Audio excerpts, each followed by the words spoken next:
նախորդ տարի հարկային օրենսգրքում կատարվել են փոփոխություններ և էականորեն պարզեցվել է ֆիզիկական անձանց եկամուտների հայտարարագրման համակարգը։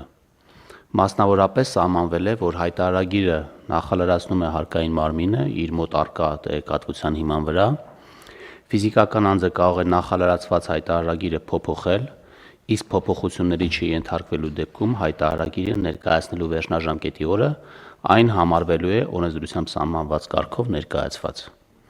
Սոցիալական ծախսը ֆիզիկական անձին փոխհատուցվում է, եթե վերջինս օրենսդրությամբ սահմանված կարգով հարկային մարմին է ներկայացրել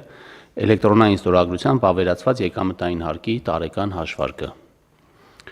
Նախագծով առաջարկվում է սոցիալական ծախսերի հետ կապված հարաբերությունները կարգավորող կառավարության որոշումը համապատասխանեցնել կատարված օրենսդրական փոփոխություններին, սահմանելով,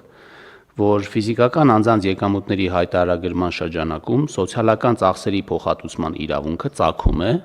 եթե ֆիզիկական անձն օրենսդրությամբ սահմանված կարգով հարկային մարմին է ներկայացրել էլեկտրոնային ստորագրությամբ վավերացված եկամտային հարկի տարեկան հաշվարկը։ Նշեմ նաև, որ մինչև հարկային օրենսգրքում վերոնշյալ փոփոխությունը կատարելը սոցիալական ծախսից օգտվելու համար հայտարարատու ֆիզիկական անձը պետք է ներկայացրած լիներ եկամտային հարկի տարեկան հաշվարկը, իսկ հայտարարագիրը կարող է ներկայացվել միայն էլեկտրոնային ստորագրությամբ հաստատվելուց հետո, այսինքն նախկինում գործող մոտեցումը պահպանվել է, ինչը նշանակում է, որ սոցիալական ծախսից օգտվելու կարգի առումով խստացում չի կատարվում։